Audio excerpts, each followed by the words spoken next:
What's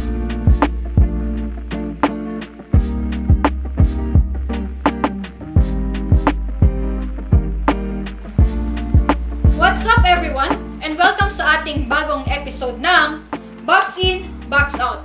Ngayong episode, tatalakayin natin ang nag-iisang universal sealing compound o gasket maker ni BSB Junrose, ang Corteco Evo 300. Ang Corteco Evo 300 ay isa sa mga QS brand ng BSB Junrose, kaya makakasigurado ang ating mga customers na ang produkto ay original at high quality. Sa katunayan, kaya ito tinawag na Evo 300 dahil hanggang 300 degrees Celsius ang thermal resistance nito, kumpara sa ibang brands na hanggang 260 degrees Celsius lamang o mas mababa pa. Tara, mag-Corteco Evo 300 unboxing na tayo. Sa loob ng napakagandang box na ito ay ang Evo gasket maker, ang T-squeezer, at ang nozzle. Isa sa mga pinakamagandang kit ng Evo 300 ay itong T-squeezer. Siguradong walang tirang gasket maker sa tube nyo. Ipapasok nyo lang yan dito at ipupush nyo. Tapos, iikot nyo.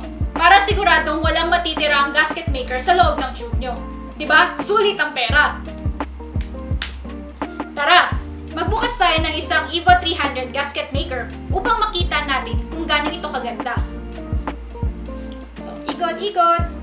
Kung makikita nyo rito, ito ay isang pangbukas. Pakita ko Yan, ipapasok mo lang siya at ipe-press. Yun, bukas na. Susunod dito, ang nozzle. Ang nozzle nito ay nakasil pa. Wala pang butas. Kaya bubutasan pa natin to.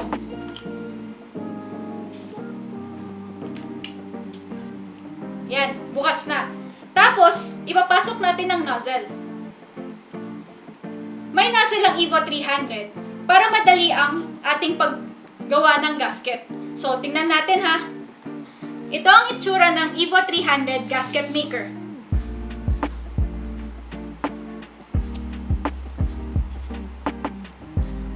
Yan. Nakikita nyo ba? Napakadali nitong i-apply. Kung gusto nyo, isulat nyo pa yung pangalan nyo. Hindi, biro lang. So, kung makikita nyo, ito ay kulay gray. And then, mapapansin nyo naman na mabilis lang lumabas yung Evo 300 sa kanyang tube. Kailangan mo lang ng konting pwersa at mabilis itong lalabas. Yan. Pagtapos natin gamitin ng Evo 300, tanggalin natin ang nozzle at ibalik ang dating takip nito para hindi manigas ang ating Evo 300 at magamit pa natin sa mga ibang araw or ibang panahon. Sana'y may natutunan kayo sa ating bagong segment. Kung bago ka pa lang sa aming YouTube channel, please don't forget to hit the subscribe button and click the notification bell para maging updated sa mga upcoming videos natin. Tandaan, lamang ang may alam at nadidisgrasyang nagmamarunong. And for quality assurance, always ask for QS seal. Kita-kits ulit tayo sa susunod na episode ng Box In, Box Out. Bye-bye!